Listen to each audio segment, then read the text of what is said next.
Hi everybody, how you doing? Brian Calandra here, managing partner over at Ramos Law. This is my trusty sidekick, Calandra, my daughter, and she turned 9 yesterday. And for her weekend birthday dinner, we're going to be making homemade pizza.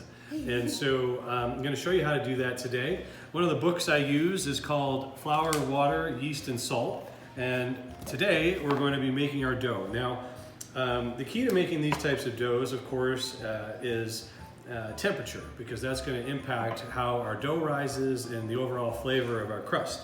So I started off with 700 grams of water, which I measured out, and it's at 95 degrees. I have a half a teaspoon of yeast here, which I've put 3 tablespoons of this water in to get that ready to go. And so the first thing that we have to do to get started is we have to measure out our flour. And I have one of these big plastic containers, and you have to zero that out. I'm just going to grab my flour because I didn't do a good job of getting that ready in advance. And for our recipe, we need 1,000 grams. And you want to use good flour, okay? Whenever you're talking about cooking, you have to use quality ingredients when you cook. That's the difference, okay? So this is King Arthur flour. It's some of the better stuff out there. And we're going to go ahead and start dumping that in there. Measurement. Okay, now what we do from here is we take our water that we have left and we go ahead and dump that on the flour. And what we're doing here is basically moisturizing our flour before we put any of the yeast in there. And that's just part of the recipe. You're going to mix it by hand, get that water all in there. And then what we're going to do is we're going to let this sit for about 20 to 30 minutes. Then we're going to come back and add our salt and our yeast. And then it'll sit even longer as the dough begins to rise. And there you go. That's what it needs to look like. Does it look good, Cass? Grab your lid, put that down on there, and that's going to sit for about 20-30 minutes. We'll see you in a little bit. Welcome back, everybody. My sidekick is actually my videographer now. And so we've waited about 30 minutes. Here's what our dough looks like. It's been moisturized with the water that we put in.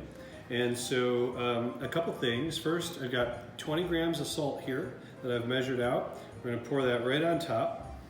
I'll sprinkle it all over the place there on top. And then we're going to take our yeast mixture. You're going to kind of use your finger in there to stir that up just a little bit, because the sediment sits on the bottom.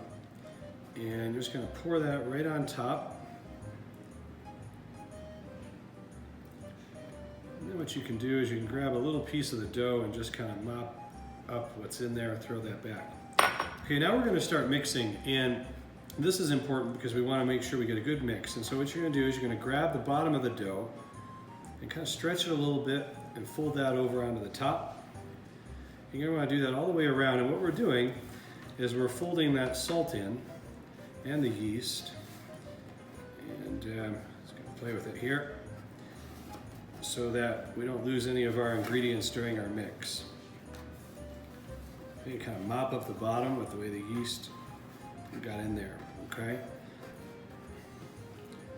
And now what we're going to do, and Kes, if you want to bring that camera over here and kind of point down, we're going to do something called the pincer method, okay? And that's where you kind of just going to do this with your hand. You're going to squeeze through there all the way along. Okay, and then you're going to pull the dough and fold it over on itself. You kind of use 2 hands there to stretch, and then you keep going with the pincer method. And you really want to make sure that salt and yeast is evenly distributed through your dough. So a little bit more about me. I'm not just the managing partner at Ramos Law. I also come from a family of restaurant people, if you can believe that. I was born and raised in Michigan, and my maternal grandfather started a catering business there in 1959 that was there all the way until 2006. And from there, my brother started his own restaurant. And so I started cooking at a very young age. I have a Sicilian background. My grandfather was born in an oceanside town called Alcamo in Sicily. And I've actually been there. It's where I asked my wife, Colleen, to marry me. And food in my family has always been very important. And of course, my wife and my daughter love pizza. And now, as you can see, the dough is starting to get a little bit of elasticity to it. We kind of pull on it and bring it back over the top. And my technique's a little rusty here, but, and then again, another pincer method. We're pretty much done here. It's starting to get a little sticky. And we've got a good mix. We've got a nice consistent dough. And there you go. And we'll be back in a little while. At this point, the dough's been sitting for about 35, 40 minutes. And we have to do what's called a fold. Okay, we're only gonna do one for this particular recipe. And it's pretty simple. When you're working with the dough, you always wanna wet your hands a little bit, makes it easier. So you just reach over the bottom, or under the bottom, I should say. And you're gonna kind of stretch that out. And then you don't want to tear any holes in the dough. Okay, that's critical. So you don't want to treat it too rough or anything like that. And get a nice pull on there, a nice stretch, and then you just flap it over there. Okay, then you go underneath, and we're gonna do that 4 times. This just helps build the structure of the dough. You see how I'm kind of using both hands here and making sure I don't get any tears.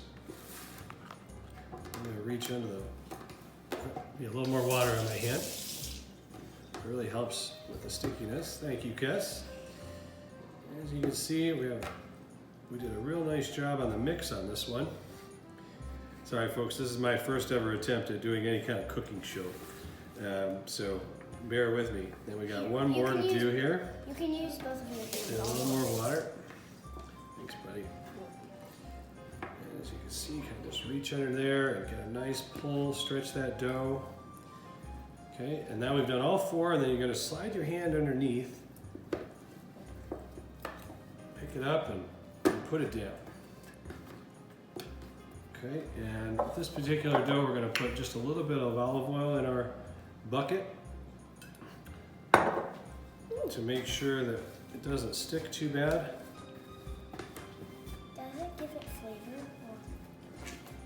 Tuck those ends in underneath to get a nice dough ball.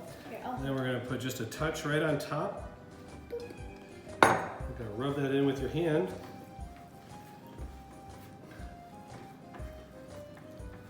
And our first fold is complete. I'll bring it over to you. This is what it looks like. Now it's going to sit for several hours, probably by about 5 hours, and it's going to rise. And then we'll be forming our dough balls for the pizza. So we'll see you then. All right, so we're back, and we are going to be making the sauce for our pizza. And you know, a lot of diversity there at choice when it comes to making sauce, either for pasta or for pizza. A lot of people like to say Italians are picky, and we're not. We're not picky. We just get accustomed to a certain way of having something, and then everything else tastes like crap, and people just call that picky. Well, maybe it is. All right, so when it comes to making pizza, there's 2 ingredients that are just top shelf critical in terms of making sure it comes out good and it tastes good. Those are the tomatoes that you use and the flour that you use, because let's face it, that's pretty much what you're eating, and then right up in there as well as the cheese. You want to use really good stuff. Now, when it comes to tomatoes, we'll be using San Marzano tomatoes. Now, the issue of San Marzanos is it's kind of interesting because there's a lot of different ways you can kind of get screwed up when you're trying to use these kind of tomatoes.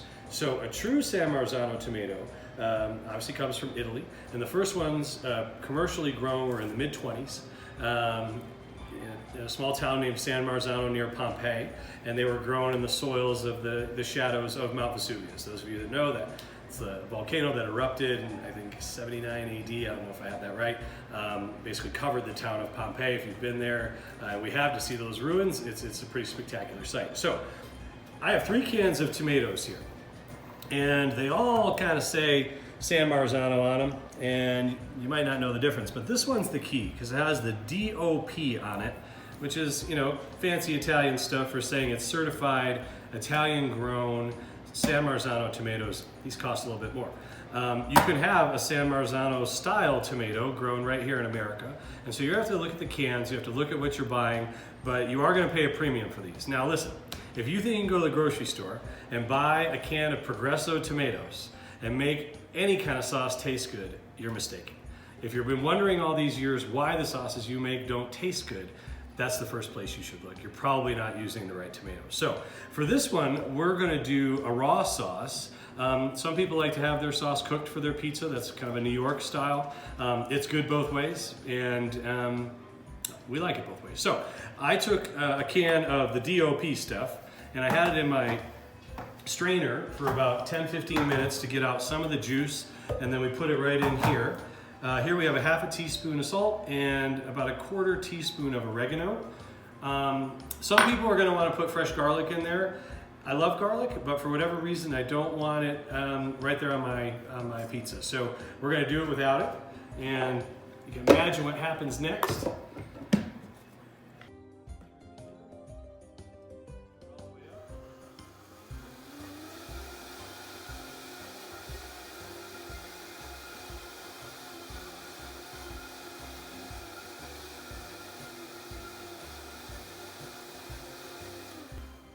That's how fast you can make pizza sauce. And so that'll be great tomorrow. And those of you that like a chunkier sauce, then what you do is you strain your tomatoes just a little bit longer and basically just kind of break them up with a spoon and go ahead and use that as your sauce. Very simple approach, tastes great. Welcome back, everybody. So from the time we originally mixed our dough, it's been about 6 hours plus. It's basically doubled in size. You can see that there. And now we are ready to shape our pizza dough balls, and we'll be ready to make pizza a little bit later. So what you want to do here, and this is kind of the fun part, you get to make a mess. You take some flour and throw it all over the place like that. So you make it real messy. And to get your dough out, you kind of want to line the sides here with just a little bit of dough or flour, and that'll help get it out of the bucket here. Just kind of reach in, and you want to be a little bit delicate with it because we don't want to lose all the gas bubbles that we have developed here in our pizza dough. So there you go. Fit that up and kind of set it down. And so what we're really aiming for here are 5 equal pieces, and so that's kind of hard to do, but we're going to go ahead and cut a piece off here and hope that that's about 340 grams, give or take. We're going to put that on our scale. That's about 310, so that one came out a little shy. Now when you're making your ball, it's really kind of interesting. You start pulling, kind of just stretch that, and believe me, you do not want to get any holes in there. Okay, just kind of move that over. Very similar to the technique that we used earlier for folding. And again, you have those gas bubbles in there, you're kind of trying to preserve those. And one more. You guys can see I'm a little rusty. And then you flip it. And what you do is you start kind of pushing it towards you like that to tighten it. You use the counter to do that.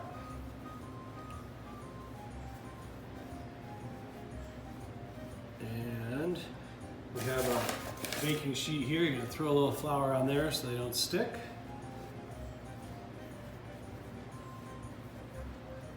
And we're going to do that with all 5. You guys don't necessarily need to watch that. But those will then get covered and go in the refrigerator.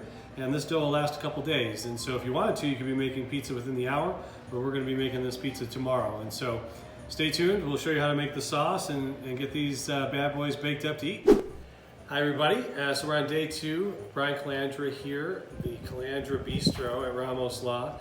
And we're going to be putting together our first pizza. So you know, I know everyone out there is struggling, with the virus and adapting to this new life, and that's really why we wanted to invite you into our home and show you one of the ways that we're coping with it, if you want to call it that, by spending some time together as a family in the kitchen. And so hopefully you can do the same. Now I have a confession to make. Although I've been cooking since I was a little boy, this is probably only the 5th or 6th time that I've made homemade pizza. I've never been a big baker. I like to just throw things together when I cook, and baking, as my mother would tell you, is all about being precise. But we moved to Colorado, and I wasn't in love with some of the stuff I was eating here, so I took it up as a hobby. And now we make our own pizzas. And so those of you out there that know how to make pizza, you have undoubtedly seen some flaws in my technique and my approach. That's okay. This is just to show you how easy it is to do this kind of stuff at home with your kids. And so these are the dough balls that we made yesterday, and they were in the refrigerator overnight. And so we're going to grab one of those right off of here. We've already floured our surface so that we have somewhere to put it. And your dough, if you did it right, should be nice and soft and fairly pliable. So you just want to put some flour there on top, flip it over, put some flour there on top, and you just want to kind of start pressing out. And we're moving, what we're doing is we're moving gas bubbles out to the rim, to the crust, because you ever had nice pizza where the crust is really airy? That's where you want to push those gas bubbles out. And now that we kind of have a shape going, we kind of use gravity to help us. And because we have a nice soft dough, gravity is just going to slowly pull that down. We're going to keep our thumbs at the crust, and basically how close you keep your thumbs to the crust is going to determine how poofy your crust is, right? And some people like it real poofy, some of it people like more of a New York style where there's not much poof at the end. We're a bread house, and so we like it a little poofy. And so you can see it's starting to take shape, and you can use your hands as well as your fingers because it's a little easier on the dough. And we're shooting for a kind of a round shape here, but it can be any shape you want, to be honest with you. And those gas bubbles are really starting to move out. And once you feel it getting heavy, you let that bottom kind of touch so you're not getting too much gravity. And just kind of keep working it. And you can take as long as you like to do something like this. Like I said, I am not a professional pizza maker, so it takes me a little bit more time than probably the average person. And then we'll be ready to go. You see it's kind of thinning out there in some spots. That's probably not fantastic. But you see these right here, these bubbles? So we're just going to kind of slowly push those out to the rim, okay, with our hands. And over here we have what's called our peel.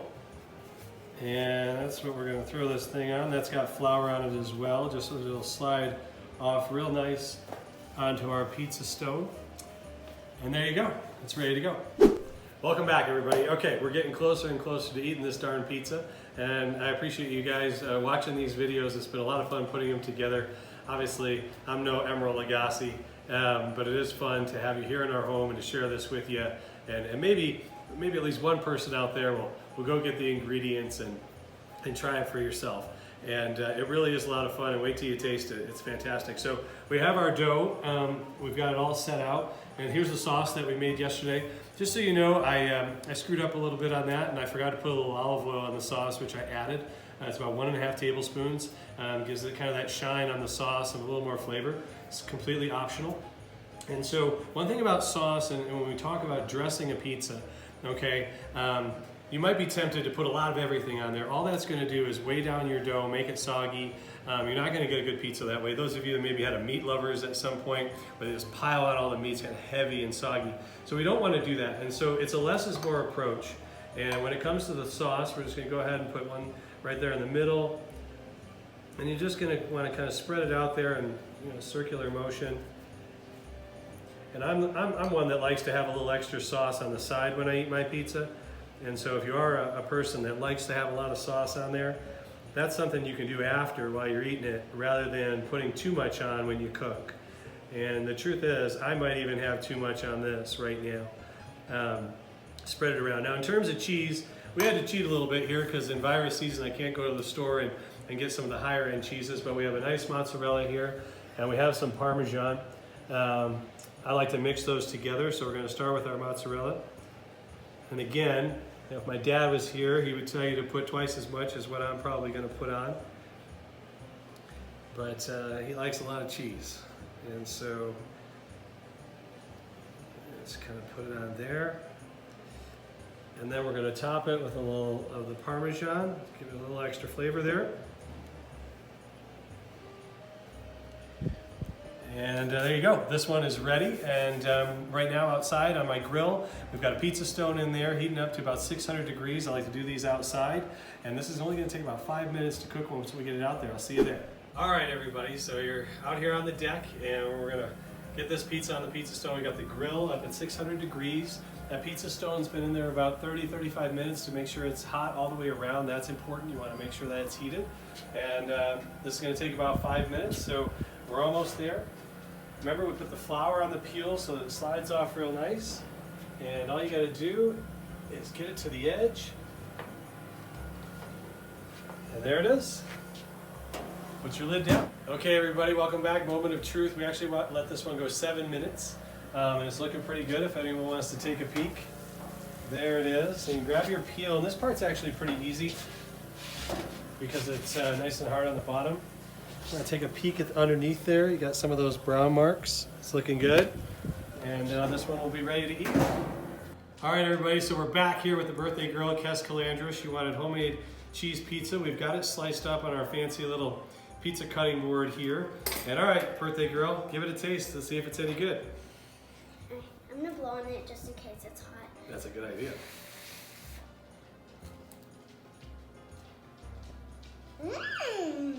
It's good. There you go. From our house to yours. Thank you so much for watching, and we'll see you next time. Take care.